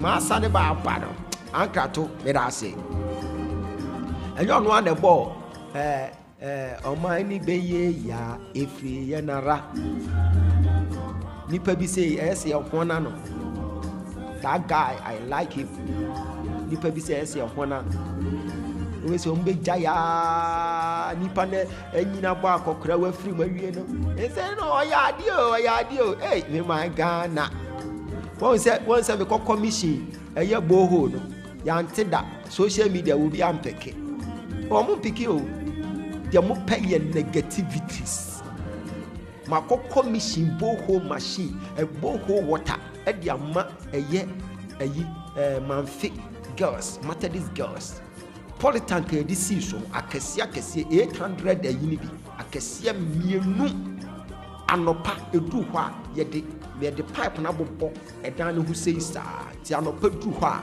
na nkwalaa no akɔ sisa nsuo no ɔmadware obi saa dɛn na wokɔɔ girl school na wankɔ boys school sɛsɛ na boys na ɔmo pɛ adwareɛ saa mekɔɔ girl school because ɛma no ɔmo pɛ adwareɛ sen mɛɛma according to statistics ɛno nti mekɔɔ girl school ɔmo ka kyɛm sɛ prof nyame nhyira wo yɛnyɛ nsuo a yɛde dware yɛnyɛ bi so a yɛbɛnom that's it yɛsi a yɛsan kɔ another secondary school deɛ mɛtu no wɔ secondary school bia mɛkɔ machine deɛ mɛtu ama villages ne deɛ ɛfan ni hɔ a mɛkɔ machine yɛakɔtu bi ɛwɔ ɛyɛ manso mmem yɛtu bi ɛwɔ asen dwa so yɛakɔ akɔtu bi ɛwɔ ɔboase ɛno nti yɛgu so mɛsi every village will get one borehole yɛtu ne nyinaa ansa na menya 60 years yes ɔman na ɔmɔ maba so ɔman nka hwee kora na I don't need any abasobɔdeɛ I don't need any position to serve my country. I need to do what I'm born for. I am born to make an impact. Yes, that is me.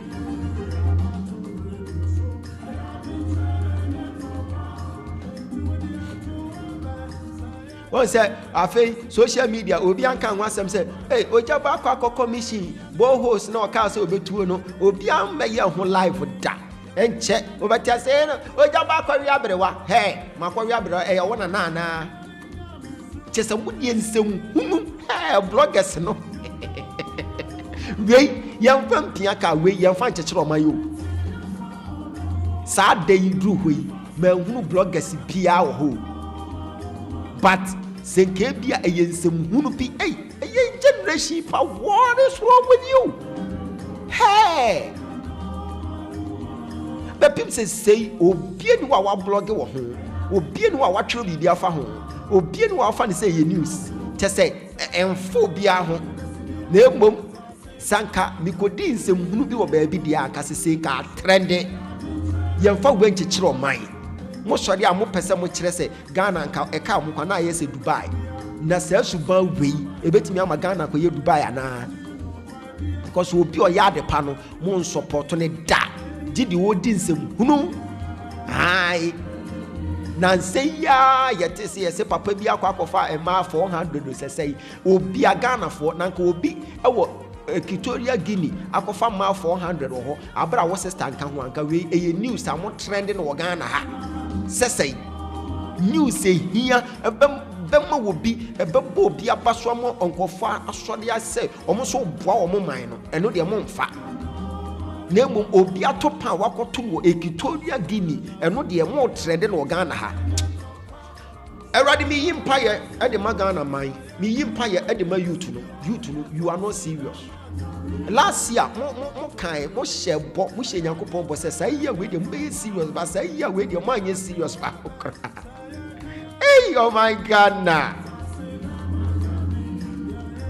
Okay, me be phone lines now to me say sia. Me se me kan galam say no asem. Me we ma be kan me kafo a o mato aba ho asem. O mato aba ne simple. Boni bi ansi. Me say edemu soko. Me say yanti kocha obi ama be pin amfa taxi ankohye obi container man kokun mayo amiensa emema mienu yanti so obi atama ba dia bo obi wa America.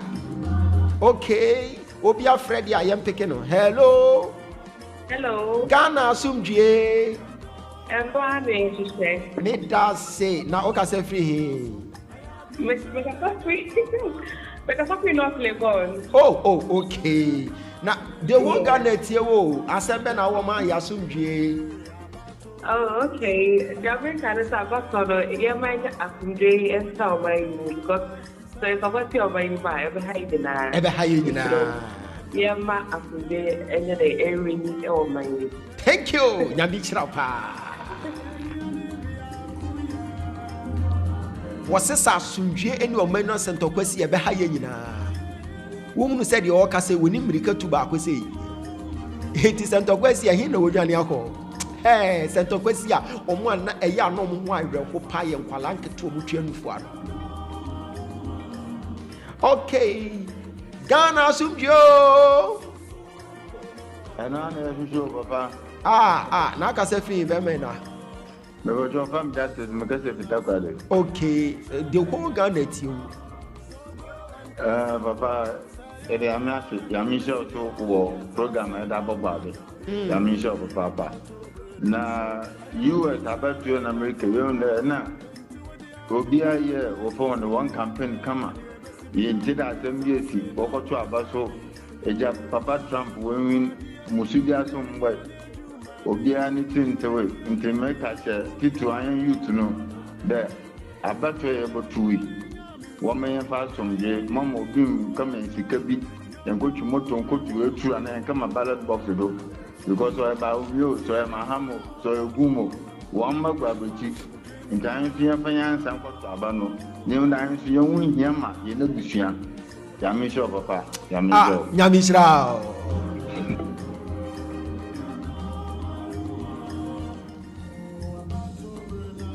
I drink and young talk.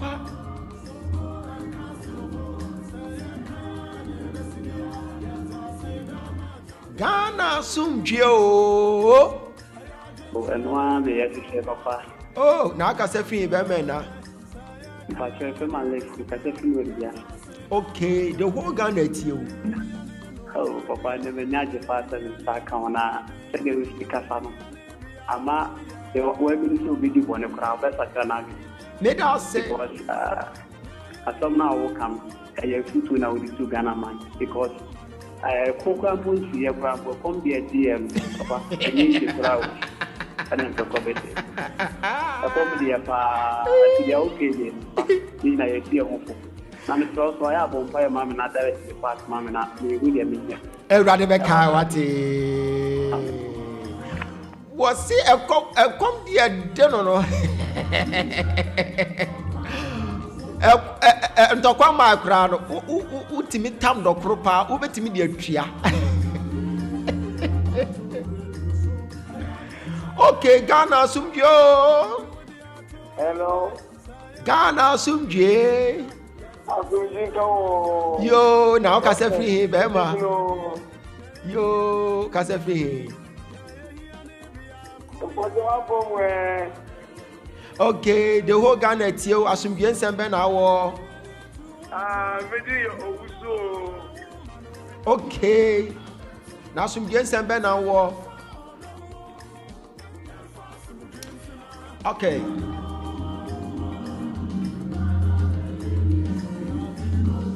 Obi koto dokunu wo hwe dokunu di wo se dokunu mi fa twi anasa mi fa nye dai.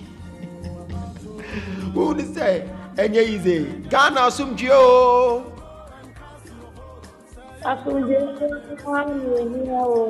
Mama na aka se free he. Yo, the whole Ghana team Asomdwe nsem. Na papa ya menchira oni program ya wuye media ya mahunwa wa se Ghana eye abaya ya babetui ya ni obi ya se papa wadawuru ma me papema ana bai na yi ni se onka Asomdwe hu asem enti Asomdwe die ni Asomdwe enti papa de wuye akola ketua wanya 13 years onka Asomdwe hu asem no wo so wo yese no papa mo na wo de boa amen my so so etimi akoso enti nya chirawo na mi chira na mi o chirawo ne ko papa ye spera afafufo ni nyina mo sa ni peace bond afa na ye bedru wa asoro wo enti ye de ba wa da wo mo no wa san ni ama yen okay mate nya mi chirawo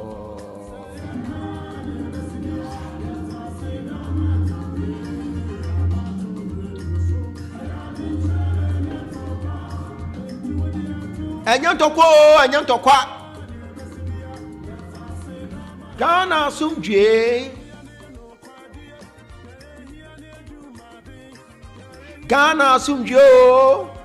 Edo na ye hia o mama o ka se free pacho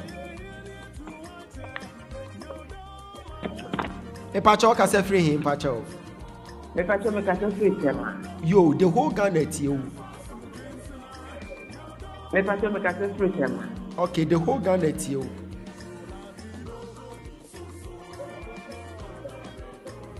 Asomdwe nsem be na wo. Na Asomdwe nsem me won say. Yɛnyinaa yɛnkɔto aba no wɔ asomdwe mu mbra yɛfie asomdwe mu ɛnyɛ ntɔkwasɛm yɛadwene na yɛkɔkyerɛ nyame ɛma yɛn ho nyansa yɛmfa nkonimdi mbra ɔman no amen amen wokɔto aba no wie akɔna kɔda wokɔpɛ adwuma ma obi papa amerikafoɔ ani ate ansa ɛno tira meyɛ amerikani no nso meboa meyɛ Ghanani Ghana asomdwe Ghana asomdwe na yɛhwehwɛ okay na ɔwɔ me ɛhe na akasa firi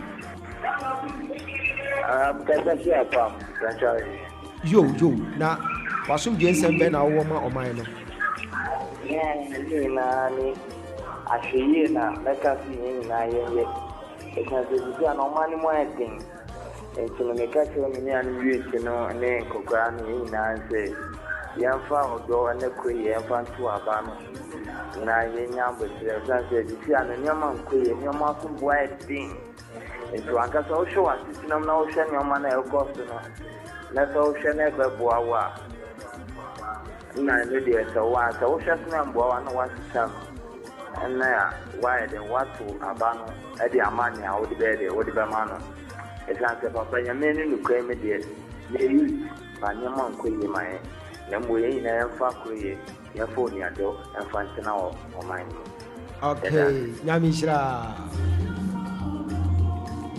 yɛmfa asomdwe ntena adama wo man na mede dole izese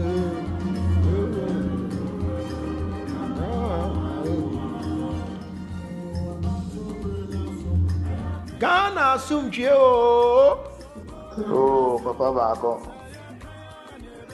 na mpacho kasa free he meka suruwa okay na no to me pa na me no kasa me show TV na me kuta TV me say papa si we no to no ta tie bi sika na me de be bibi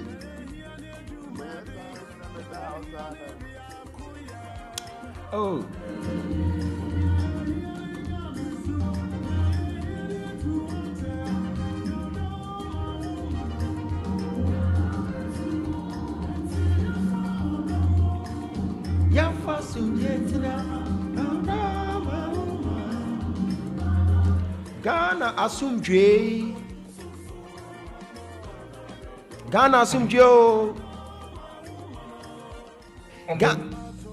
na mpacho kasa free he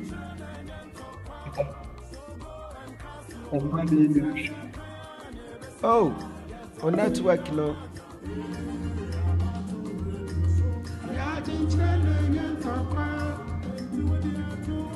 ɛbrɛ ni do na akɔto aba na mese kɔ na akɔda ɛnkɔtam ballot box ni ɛbɛkum ɛnkɔtam ballot box yo boy ɛnkɔyɛ wo ho ma twesɛm Ghana asomdwe ɛno ayɛ so sɛ ɛwɔ 7 December na mpacha ɔwɔ me nkasa firi he nkasa firi bɔɔlɛ mamboɛ okay wow na asomdwe nsɛm bɛ na awɔ ma wɔman no especially journalists no they muka TV stations no na de to kwapa more to the point on inforno uko almost same on bi wo on de no no endorse or say made we anyway we so ba na o sana ka we ni no so pantokwa ba nyame shrapa presenters no mo nya careful mo betimi de ntokwa ba mo betimi ahyehye ntokwa pa adwuma pa de ama oman no ne bloggers social media for and say their police for some bache chemo okay Ghana asomdwe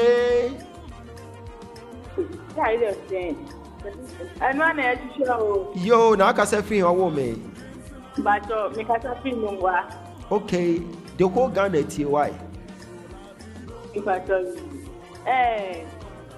thought, yeah, that's fine. If you can, we ya me so pa the say. We are na yeshishe say Asomdwe bra. ya kupon kaye mu na yan go ni pepe se de bia se ne aye ya mi sra o pa se ame kanya ye san ukata chere ame na bi sra okay eno ade ye hwehwe asomdwe de ama oman no because so obi beto am ya to a ho je se asomdwe wo man ni se hairdresser obetimi abie ne salon na je se asomdwe wo man ni se esikafo betimi ade o musika mpa je se asomdwe wo man ni okay Ghana asomdwe yo na aka se free here ma okay the whole Ghana ti wasomdwe nsem. Oh, okay. Master between this anything. Between us. And I said for almost every day. You man. To see I got the time a party and I said party. And this party I was not to determine we need that's a woman to determine that means who was up which me I should have said yeah we need if you don't on me see I what I say, if you yeah, I hear you cook as Casapa. If that party I can say, and that part I said, yeah, who was your problem? You are in trouble. But you didn't say, I will know what that's no. What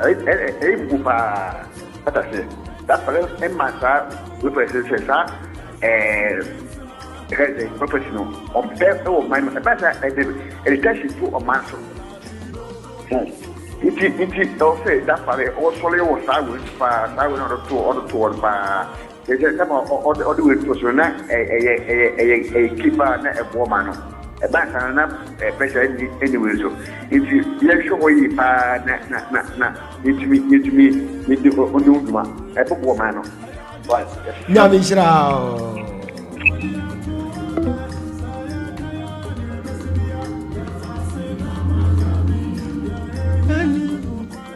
Ghana ya pasumje. Okay, Ghana asumje o. Asumje o. Nampa cho o ka se free he. Me se free. Sakura de kodoko. Okay. Na asembe na wo ka kire o man Ghana. Asema me asem Udumu TV, Uluwa TV set na nke be kwa pa. Asema me ka se Ghana football. Ayi special youth. Ayi so bia ye medin. Bia na odi nyamena sam training me pe. Nyamena sam kwa na ye nkwa. Nyamena sam kwa na ye nhira. Yami sam nhira na mani pa ye defo. Nye but you are not to quite never mind why ye. Nti me mamobia as I said, Brennus or Koto Waba. I bet I say, Obi Obuni bia by boy abono, they are made as a Ghana Ghana a yet thing that dada, we are to know the dada. It's in yet Medina a yet. There's a woman to Madia Kakutana, a boss when name Christo Momasule. In your degree of Bessia Aguanoso, no Bamasule. Asomdwe na hwe fie Awurade ho na Awurade be ma asomdwe ni nhyira be yanso amen amen eya adin chana nyantokwa akaya de besibia ya fase da manyame abato na druso eya adin chana nyantokwa Ghana asomdwe no me yo na owo me o ka se free he from pacham kasa free kumase okay na eden na wo ka kire wo my Ghana anyway de nyame ase se o yes our program na papa mente bibini ase o se yama yakwenya nipa mienu ananyensa na edo magina ho koyi wo de o se dabi na ntokwa na me de emeko eno nso jesi ye bo ho mpaye sa bibini nkura apedie o kina ho awon ti ase dabi o minyi ni sa America for to abeg e ka say enya fast And I am on pay. Me the cross omo betna radio station council you want some kind for more peace counseling Papa, and me also said the nation answer. Oh, the American said, Obia, Sam for ya, if you see a good machine. Obia Bakura, Casa Wakakra, HSA, when you're gone. And I got her crown on the energy. And Tim Renaissance, Konoko Yidi Ope. And I don't know, Message, a bread to a cochromotive power, go to a banana baby that simple.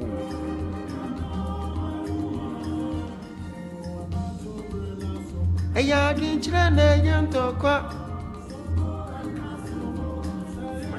Ghana Asomdwe. Asomdwe ne afeye ye bo mpae se nyame mpemae. Yo. The cassette free to go no pen. Okay. The third word. Okay. The third word. Aha. The third word. Okay. Yes. Asomdwe any afeye ni ese nyakopon se ofamae nyemfem koto abasomdwe. Na your mind endi emani chirima. And one no. Ye pass him kwa ye big digibia.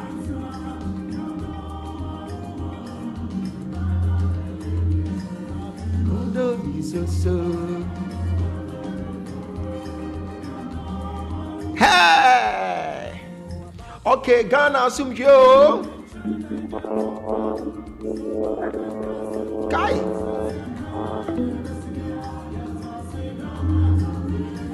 About so I am greeting my wife. My wife is watching me from Kumasi. My kids are there watching me. My mom is watching me from Asefosu. My brother is watching me from Taifa. Hey, Ghana Asomdwe. And one year here, Nampachoka Sefi. Okay. Now, Bema, and then I will catch our mind. Maybe, was like I say, I did to a to our banner, the show with no other. Simple. Yes, Osemi. Suddenly do what to a very go for food, D down. Simple. Yam fasi da menyame abato ne do so. Okay, Ghana Asomdwe.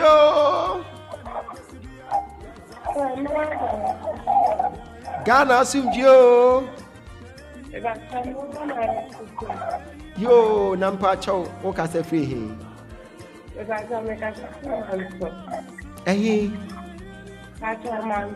Okay. Now the whole Ghana team Pacho assemble na worker.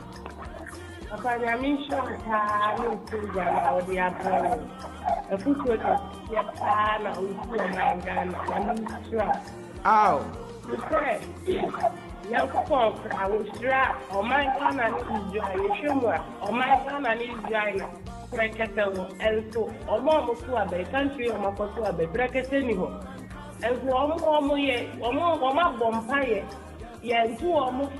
TV so. And so Ghana for the Inshira way so to collaborate for 2 hours de my Nyamishira was so what are some was on mine a prekese kura so no. America prekese bi ani ho. Ya wo prekese wuti so ebie wadwenem. Impa cho mo amadi prekese dan muni masama make e ya duro kese pa esiesie wadwene. Okay, Ghana Asomdwe. And one I oh, me here now, Casafi. Okay, gonna go for you now. Chia munina. Na assemble na waka. Benjamin Shroud basically. Amen. Na, okay, say you say what to go host amount of baby. And so I know they are someone send back for Cramson Kaya Bonedia. Ayo. Anything I'm see Bibini Yanipo.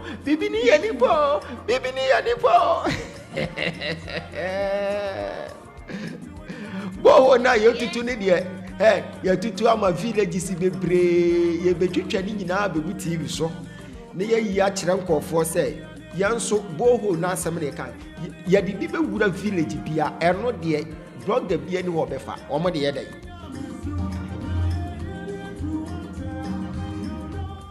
na me fa de otwa to kra Ghana Asomdwe Ghana Asomdwe Anwani show. Yo na mpacho o ka se fe he. The bottom make us do was a propon. Hey, was a propon for ya chiachiam, was a japa, was a jama. Ya chiamo. Ay. The whole Ghana too, na se be na woka.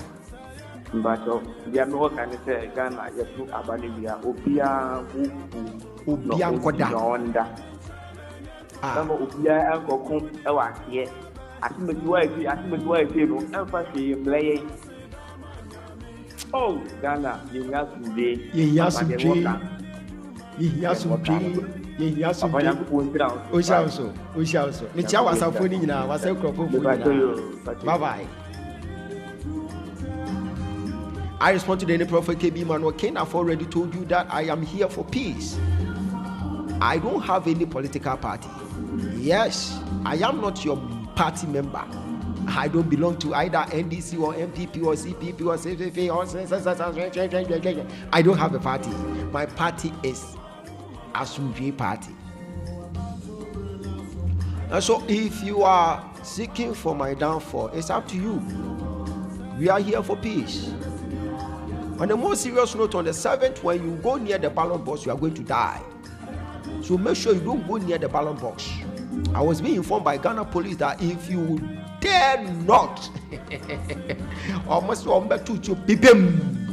so don't go closer to the ballot box. Yes, it is an offense. If you go and pick any ballot box, it's an offense. If you don't die, you can rest. You can spend the rest of your life behind bars.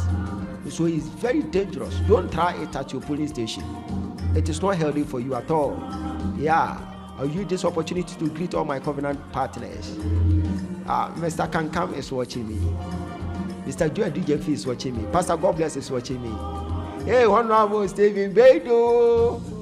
That man used to go to TV Joshua. Ever since he saw me, he said, then if we are Ghanaians and we are having Ghana TV Joshua, why should I waste my time and I go straight to Nigeria to go and do what? It's time wasting. You can see the man is addicted to my ministry. I greet you, sir. Honorable, I greet you. But in no time, we are having another executive Zoom service. Yeah, but be Zoom, sorry. Young Koshaka Kramra.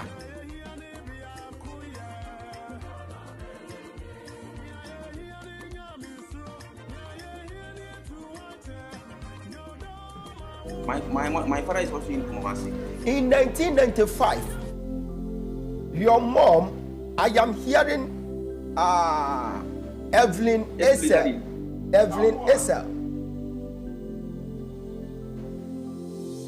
Yes, please, that's my mother's name. That's your mother's name? That's my mother's name. That's my mother's name. In 1990, your mother, Evelyn Esel, met your father, Anthony Pra. Anthony Pra. That's my father's name, Anthony Pra. And they gave birth to you 29th of May. That is 1995. 1995. That is true. Everything is true. Do you know that you are? Do you know that you are a superstar, but something has just covered you? That is true. Okay, wait. Today will be your day. Today will be your day.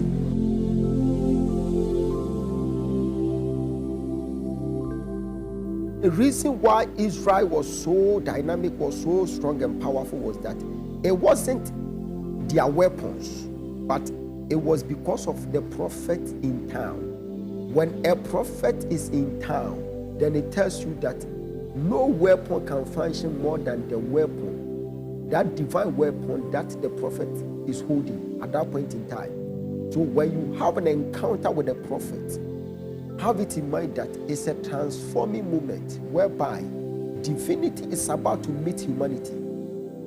I am seeing myself turning into I am reversing the prophetic calendar. I am in 2018 thereabout, and I'm seeing you with Amrado, and I'm seeing you with Kimpaluta. I work with them. Amado was here yesterday. I work with them all. Amado was even at my studio yesterday. Just yesterday he was here. So you are a producer.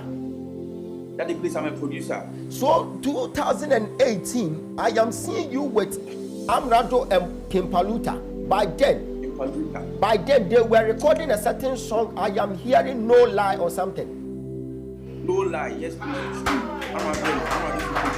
No Lie. Do you know that you were supposed to emerge as a great man, as a hero in Ghana, but something has covered you. So sometimes when you meet people, it's like you must explain to them for them to know that you are even prominent when it comes to music industry. It's like you can explain yourself and you explain and you can explain Taya until they get to know that you are even part of the successful life of Kimpaluta, Amrado, and even Shatawali. And it's true. It's true. Everything is true. And sometimes distance is not a barrier in the realms of the spirit. So on the 15th of this month, we are having executive Zoom meeting. Executive. You will be meeting great people only on that platform. Great people. We are not going to talk about private matter, but we shall ponder on some cases. If the devil wants to tamper with your business, we shall ponder on that case. Then we pray for you. Sometimes it is the best for you to know what is ahead of you so that you don't lose your head. So that is the main reason why I am personally inviting you that you need to register for this executive service. We did an executive service, it was so corrosive. We did an executive service, it was so powerful. And the global service was so powerful. So I want you to also register to join this executive service. Hey, Mama, now, JD, what to say? Daddy, I'm not told who you're about. And then I will walk at you because Radia Casa in a special way. No prepare, Daddy. Nadi can Daddy meda on Yamasi. Ah, meda on Yamasi, Dodo. And I'm the Saswa that was Sibri said, Yakupo also, and I or the young baby, they had their mind. We kakreya me yichira we eye executive Zoom service. We eye Zoom me pacho we abefo. It we need Zoom app ni bi ampacho and register kra. Ne mo wo register dia make sure say wa download do app no. Eno ne friend say wuti wo fie na me ne wo ya asori. Me meet studio na me ne wo ya asori wo fie. Eno ti eno ansa wa pick number no na wa frɛ wo frɛ pe na wa register we eye wo mo support to TV a wo hwe me pacho TV no ne boy den pa. So wo ye adwuma bi te se TV adwuma we say pa na bosome wo kwa akotua 2 billion every month ka betem ase pa. Enu ti eba sa na executive Zoom we say eye executive partners a omo person omo support to TV no ebi wo betimi support from 1,000 going omo timi support to ye ni nyina ye do omo nyina ba be go Zoom ne so na ma bompa ye na ma do ma se na me do ma se wi a ehona hu ni se wo hia obi a oye fitani a wo be hia gas oil se ayeye no wo ko hia himfie ni so company nsem sanso na wo hia wo difo a eya no oka adi nsem anu ti se me da wo ma se wi a na me no ma bompa ye wie pe me buema no na awurade de me aye adwuma adentira wo se de o ma wo difo ensuo kruwa man no no odifo so akatua emo ne da sada no me free me pem na ma bompa ye me wi amadamu nyina ma se because say enkofo bi anya sika so mo fan support wa de pa oboso di jina party bi ase yese pa ba alu wasi pay to ma pai 3 oboso di jina yi ase ago dia wada ho no aya me ma mi nua na danfo ne yere ne girlfriend na chiri ba mi ensa and on in the school and wawo na me babonsa ya bagi enti adase won pre ne wakotu sika nagu abra efunu oda wokra onim sika wo de ma awusia will be so yes, because I made the bell when I'm here to my TV now, Metal Sar, no boy day. So I say, me boy, Coco Busa, so for pennyphobia will be a TV, be no man to me in Aswa, and the Menoka say, or Maduno. And with me say, me desire executive Zoom way, me the invited a boy for, and your share. Why can't we say Baba support to TV, nay, Chinaso, not the Bia me Baba can't quite yen some the children. Me patches half for me inviting me Nara. What fret now, say, meet me a support 2,000, me Ghana, me support 2,000, me support 2,000, me support 3,000. What Baba be executive member? And we me say, you over top platform so near the code not to no me shiamo. There no your bomb pie, yes, the dim pie, tia me yourself. You real your bomb pie, dim pie, some pie. Now, if you want more, the who for the coin. Now, my shas and I make us. Martin Lee say, Obi free has say. Who say also that you be say, your mom pie is saying for her. They say, I will give you prophetic advantage. Yes. So, would dear Baba Poya Miajuma? Hey, Uncle for the programs, be crying for so be any so crown with this Kakova. Now, we share executive Zoom service in Pacho or Home Swan. Koda. Aye, Koda. Where the young mobile Boama TV, Nagina, some more Tenefia should be at that. You know, Cassie, and there will be TV basis so sour, no, who said, and Najona or no, what done, Namida Hujina, so Nami who feel free. A beam cried me TV, not done on one light or what they done. Would do me light and not even this so. But TV, no, every month be a message. Man spend the Ukraine 2 billion. And within a man catcher will say, for one so crowd for Bois. Now me invite executive Zoom service way, me invite me sponsors only.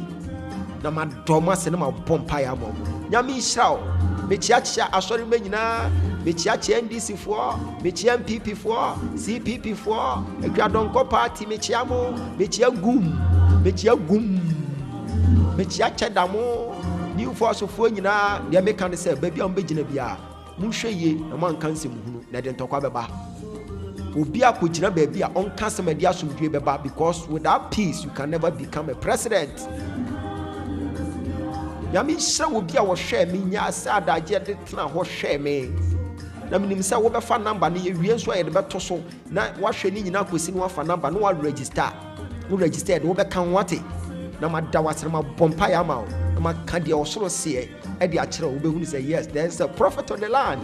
I've told you that I still remain your stay seer.